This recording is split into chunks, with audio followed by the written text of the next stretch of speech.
안녕하세요. 책 읽는 뮤즈입니다. 오늘 소개할 책은 입만 열면 손해보는 사람들을 위한 대화책. 말에 관한 모든 걱정은 이 책 하나로 해결된다고 합니다. 호시 와타루 지은, 김지윤 옮김, 일본 아마존 베스트셀러 1위, 출판사 토네이도. 저자 호시 와타루, 인생을 바꾸는 말하기 방법을 알려주는 일본 최고의 멘탈 컨설턴트, 대기업에서 근무하다 동일본 대지진으로 생명을 잃을 뻔한 경험을 한 뒤 이제부터 나의 모든 시간을 내가 좋아하는 일에 사용하겠다고 결심하고 비즈니스 컨설팅 회사 라이징 스타를 설립했다. 대학생 시절 입시학원에서 강사로 아르바이트를 하며 학생들에게 공부 의욕을 불어넣어주기 위해 대화법을 공부하게 된 것을 계기로 다양한 심리, 요법과 NLP, 인지, 심리학, 뇌과학 등에 입각한 자신만의 소통 비결을 본격적으로 연구하기 시작했다. 이렇게 터득한 노하우를 토대로 현재는 경영인, 대기업, 사원, 배우, 아나운서, 의사 등 다양한 고객들에게 커뮤니케이션 방법을 코칭하고 있다. 들어가며 인생이 술술 풀리는 말 공부.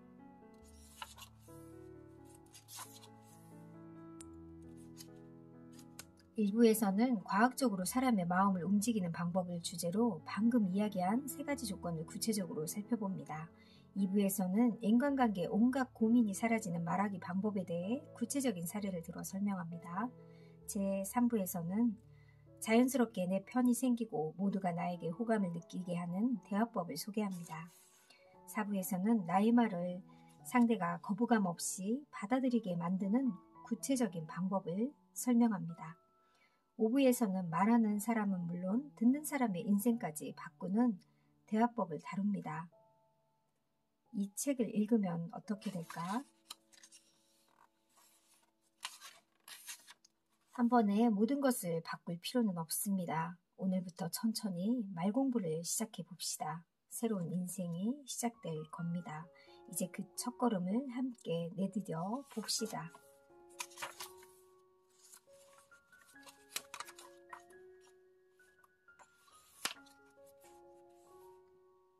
어떻게 변화할지 상상해보자.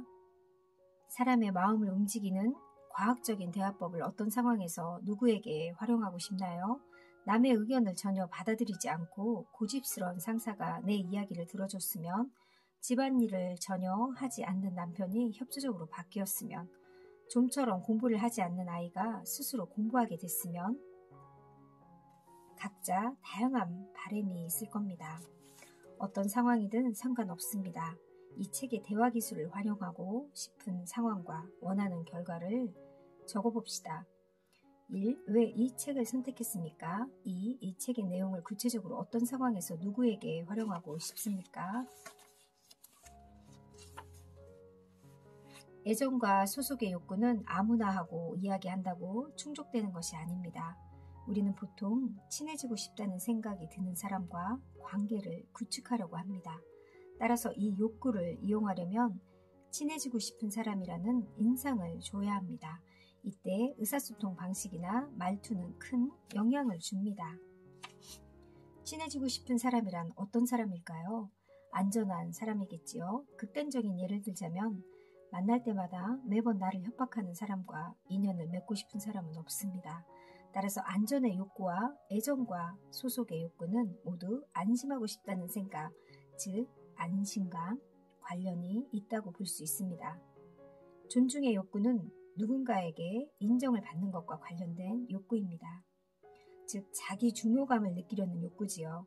따라서 이 역시 소통으로 상당 부분을 충족시킬 수 있습니다.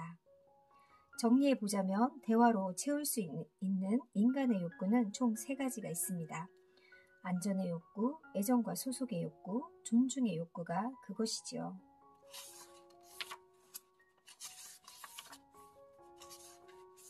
안심감을 부르는 말 센스.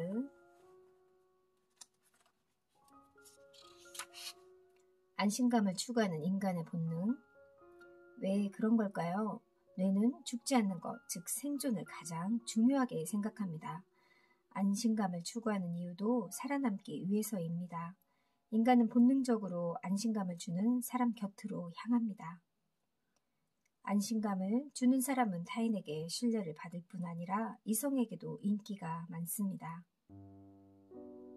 현대인들이 바라는 안심감이란 구체적으로 어떤 것일까요?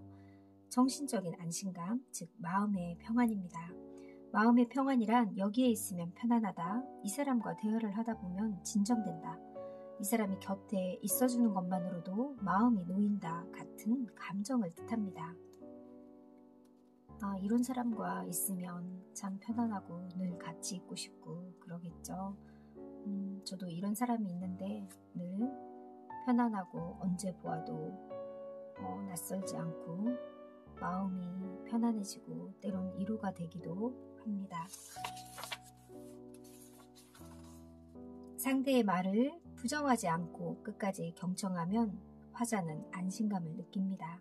물론 상대방의 생각과는 다른 조언이나 지시를 해야 하는 상황도 있겠지요. 첫 마디부터 그건 아니지 무슨 말도 안 되는 소리야 등 부정하는 발언을 일삼는 사람은 안심감을 주기는커녕 미움만 살 수 있습니다. 하지만 그래도 뭐라고 역접의 의미가 담긴 말도 마찬가지입니다. 대화할 때는 부정하는 말을 지양하고 그렇군요, 그렇게 생각하셨군요 같은 방법을 먼저 보이길 바랍니다. 사람들은 대부분 자신과 다른 생각 혹은 자기 가치관으로는 수긍할 수 없는 의견을 들으면 곧 바로 부정하려 합니다. 나와 다른 생각을 인정해버리면 내 생각이 틀린 것이 된다고 여기기 때문입니다. 우선 진심이 아니더라도 그를 이해하려는 자세를 취해야 합니다. 그래야 청자도 안심감을 얻고 자기 의견이나 행동을 개선하려는 당신의 말을 순순히 받아들이게 됩니다. 행동의 배경과 이유를 이해하자. 누군가의 마음을 움직이려면 반드시 해야 할 일이 있습니다. 바로 평소 같으면 이유를 묻지도 않고 말을 끊거나 화를 낼 만한 상황이더라도 일단 왜 그렇게 했는지 들어보는 겁니다. 내 입장에서는 당연히 말도 안 된다고 여길 만한 일이어도 우선은 상대가 왜 그런 일을 했을지 헤아려 보세요.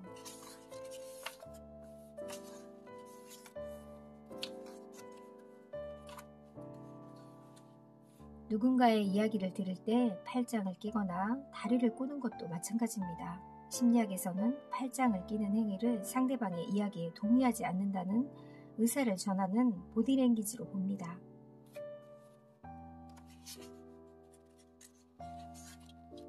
상호성의 법칙, 영향력은 나를 좋아하는 사람이 많을수록 커집니다. 그렇다면 어떻게 해야 일상에서 사람들이 나에게 호감을 느끼게 될까요? 지금까지 살펴본 절대 부정하지 않기, 이야기 끝까지 듣기, 무턱대고 화내기 전에 이유를 묻기, 미소로 반응하기, 듣는 자세에 신경 쓰기 등 모두 상대방으로 하여금 안심감을 느끼고 나에게 호의를 가지게 하는 데 도움을 줍니다. 상호성의 법칙이란 쉽게 말해 누군가 나에게 어떤 일을 해주면 보답을 해야 한다고 생각하는 심리를 뜻합니다. 타인을 비판하는 사람은 인기가 없다. 칭찬하고 긍정적인 소문을 퍼뜨리는 사람일수록 상대방에게 친밀감을 느끼게 한다는 사실이 밝혀졌습니다. 반대로 제3자의 부정적인 소문을 퍼뜨리는 사람은 기피 대상이 된다는 결과도 얻었습니다. 다른 사람을 뒤에서 욕하지 않아야 하는 이유는 다양합니다. 만약 당신이 부모라면 내가 하는 말을 아이가 그대로 흉내내는 경우가 있을 겁니다. 내 아이가 남의 험담을 하는 사람으로 자라지 않도록 막아야겠지요. 당신이 팀장인데 팀원 앞에서 다른 사람을 비판만 하고 있으면 팀원이 당신을 믿고 따르지 않게 될 겁니다. 나아가 남의 험담을 하고 다니면 그런 이야기를 즐기는 사람들만 주변에 모이게 될 수도 있고요. 비판적인 이야기를 할 때는 누구나 표정이 어두워지기 때문에 다른 사람들에게 안 좋은 인상을 줄 수도 있겠지요.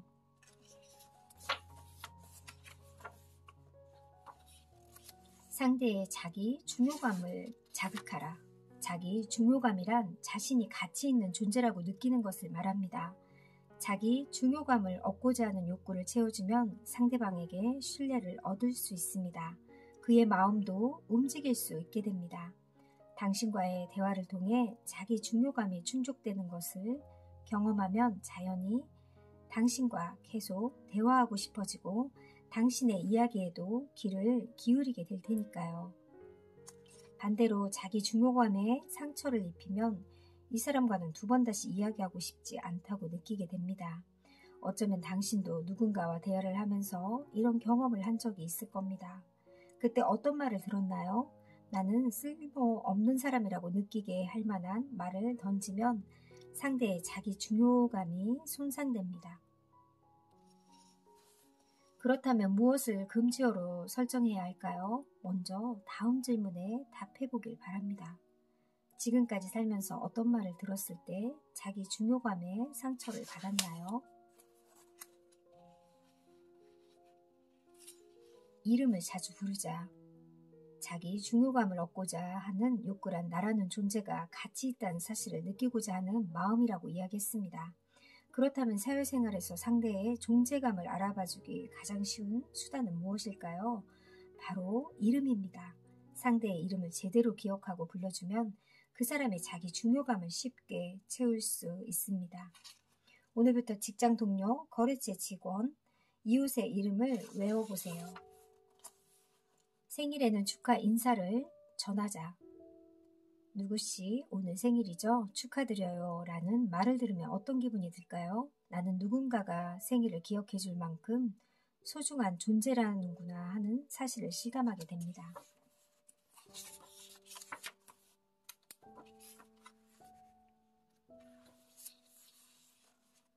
화려한 생일 파티보다 축하 횟수가 중요하다. 좋은 일이 있을 때마다 여러 번 축하해 주는 것이 상대방의 자기 중요감을 쉽게 충족시켜 줄 수 있습니다. 간소하지만 마음이 담긴 선물을 하면 더 좋겠지요. 그렇다면 여기서 질문 하나 해보겠습니다. 우리가 생일 외에 누군가를 축하할 만한 일로 무엇이 있을까요? 생일 외에 축하할 만한 일은 무엇이 있을까요? 주변 사람들을 대입해 생각해 보세요 하면서 이렇게 스스로 적는 그런 란이 있습니다. 칭찬은 여러 사람 앞에서, 지적은 단 둘이. 우선 언제 어디서 칭찬을 받으면 자기 중요감이 크게 충족될지 생각해 봅시다. 혼자 있을 때일까요? 아니면 여러 사람들과 함께 있을 때일까요? 전자입니다.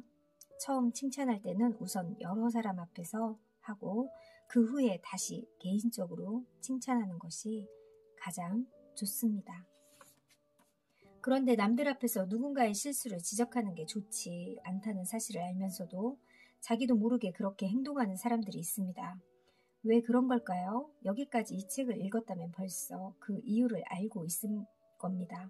바로 남들 앞에서 상대의 실수를 지적함으로써 자신의 자기 중요감을 충족시키려고 하기 때문입니다. 사회생활을 하다 보면 당연히 누군가의 실수를 잡아내거나 그를 꾸짖어야 하는 상황이 생깁니다. 그럴 때는 반드시 상대방이 혼자 있을 때 해야 합니다. 칭찬과 지적 모두 때와 장소를 잘 고르면 사람들은 당신은 상냥한 사람, 남의 기분을 살필 줄 아는 사람, 의지할 수 있는 사람이라고 생각하게 될 겁니다.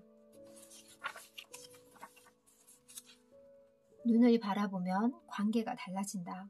우리는 상대의 눈을 똑바로 바라보기를 주저합니다. 하지만 상대방 입장에서는 당신과 그의 눈을 맞추지 않으면 나에게 관심이 없다는 인상을 받게 됩니다. 누군가의 눈을 보는 것은 그 사람의 자기 중요감을 채워주는 가장 효과적인 방법입니다.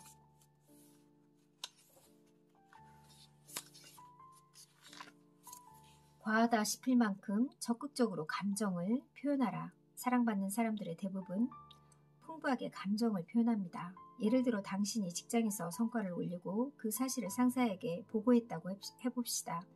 잘됐네, 수고했어 하는 것과 오, 드디어 해냈군, 진짜 대단한데 하는 것 중 무엇이 더 기쁠까요? 감정을 더 많이 표현한 후자일 겁니다. 진심으로 기뻐하고 있다는 느낌을 주지요.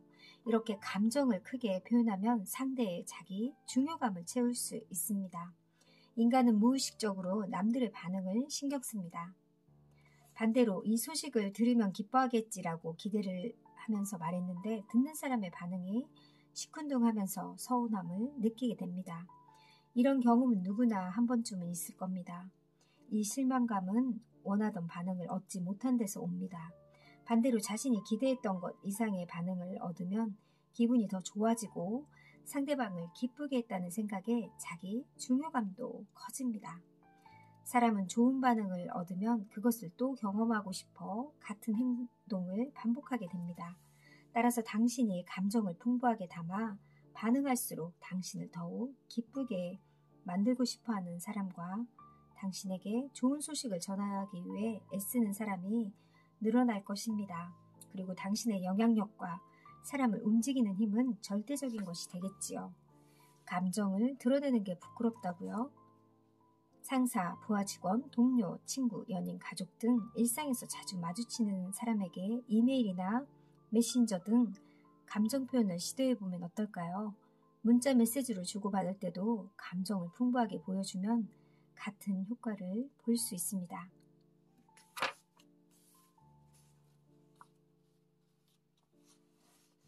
뒷부분에 싸우지 않고 원하는 것을 얻는 방법도 나오고요.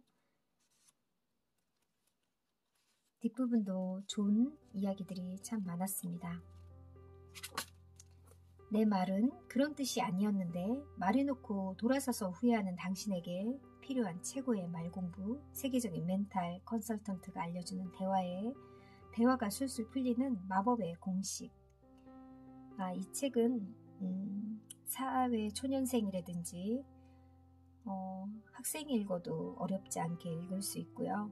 주부가 읽어도 너무 좋은 책이고 직장인들이 읽어도 참 좋은 책인 것 같습니다. 좋은 말과 좋은 언어를 쓰는 습관을 모든 분들이 가졌으면 좋겠네요. 감사합니다.